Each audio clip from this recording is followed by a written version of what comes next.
ආයිබෝවන් මගේ යාළුවෝ හැමෝටම Cook with Kalani YouTube channel එකට ඔයාලව සාදරයෙන් පිළිගන්නවා. අද අපි බලමු විනාඩි 10න් කොත්තු එකක් කොහොමද හදාගන්නේ කියලා. මේක හරිම ලේසි පහසු විදියට සෞඛ්‍ය ආරක්ෂිතව අපි ගෙදරදීම කොහොමද හදාගන්නේ කියලා බලමු. මුලින්ම අපි බලමු කොත්තු රොටි එක හදන්න අවශ්‍ය ද්‍රව්‍ය මොනවද කියලා. මම මෙතනදී පරාට රොටි 10ක් හීනියට කපලා අරගෙන තියෙනවා. ඊට පස්සේ බීලුණු ගෙඩියක් පොඩියට කපලා අරන් තියෙනවා.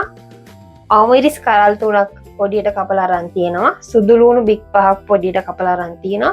කරපිංචත් අරගෙන තියෙනවා පොඩියට කපලා. තක්කාලි ගෙඩියකුත් මම පොඩියට කපලා අරගෙන තියෙනවා. දැන් අපි බලමු කොත්තු රොටි එක හදන්න අවශ්‍ය එළවලු මොනවද කියලා. මෙතනදි මම කැරට් ගෙඩියක් හීනයට කපලා අරගෙන තියෙනවා. ලීක්ස් හීනයට කපලා අරන් තියෙනවා. ගෝවක් ගෙඩියකින් භාගයක් හීනයට කපලා අරගෙන තියෙනවා. ඊළඟට අපිට අවශ්‍යයි බිත්තර 3ක්, කෑලි මිරිස්, ගම් මිරිස්, ලුණු කුඩු රස අනුව. මුලින්ම මම පෑන් එකක් ලිපේ තියලා ඒකට පොල් තෙල් මේසේ ඇඳි 3ක් විතර දාගෙන තියෙනවා. ඒක රත් වීගෙන එනකොට ඒකට මම සුදු ලුණු පොඩියට කපාගෙන සුදු ලුණු ටික දා ගන්නවා.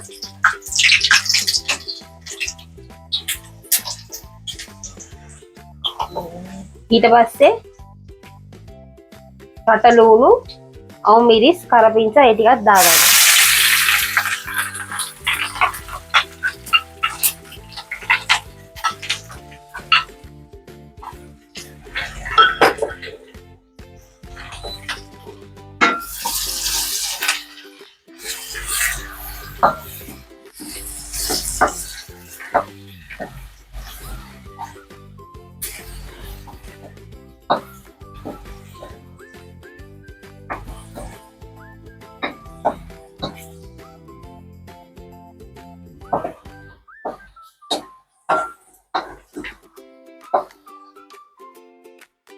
ඒ ටික රන්වන් පාට වීගෙන බැදගෙන එනකොට මම කපාගත්ත එළවලු ටික එහෙම්මම දාගන්නවා.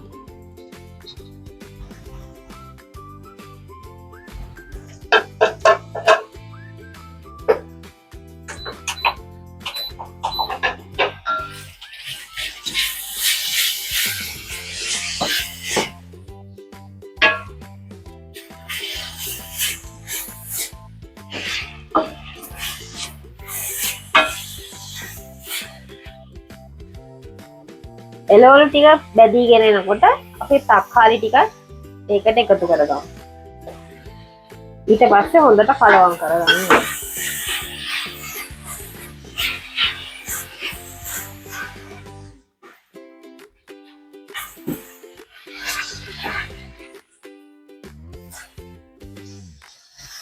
අපි දැන් මේකට බිත්තර ටිකත් එකතු කරගමු.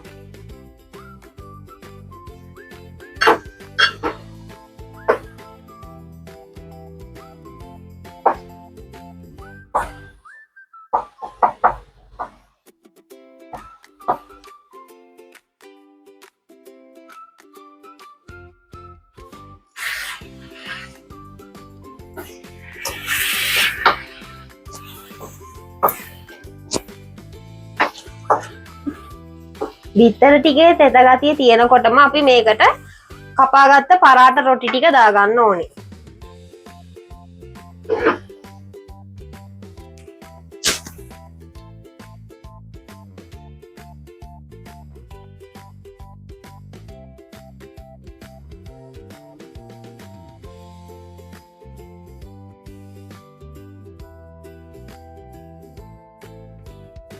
ඊළඟට අපි මේකට කෑලි මිරිස් ටිකක් ඕගොල්ලන්ගේ රස අනුව දාගන්න. ඊට පස්සේ ගම්මිරිස් ටිකක්,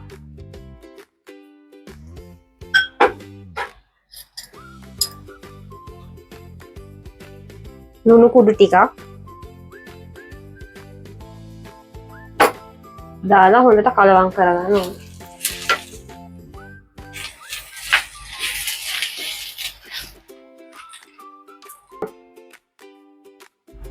ඊළඟට අපි මේකට සෝයා සෝස් ටිකකුත් එකතු කරගන්න ඕනේ.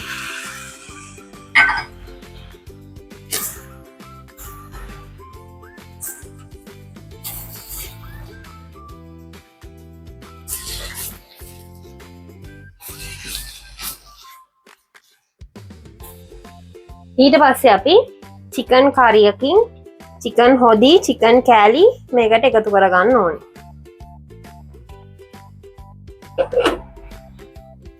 දැන් තියෙන්නේ මේක හොඳට කලවම් කරගන්න.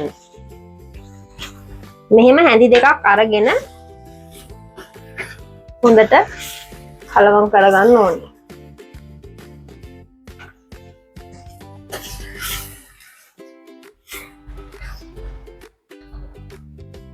දැන් අපි කොත්තු එක හදලා ඉවරයි. විනාඩි 10න් හරිම ලේසියෙන් අපිට මේක හදාගන්න පුළුවන්. රසයි ගුණයි වගේම සෞඛ්‍ය ආරක්ෂිතව ගෙදරදීම අපිට රෑ කෑමකට උදේකට උනත් හදාගන්න පුළුවන්. අපි දැන් බලමු විනාඩි 10න් හදාගත්ත කොත්තු එකේ රස.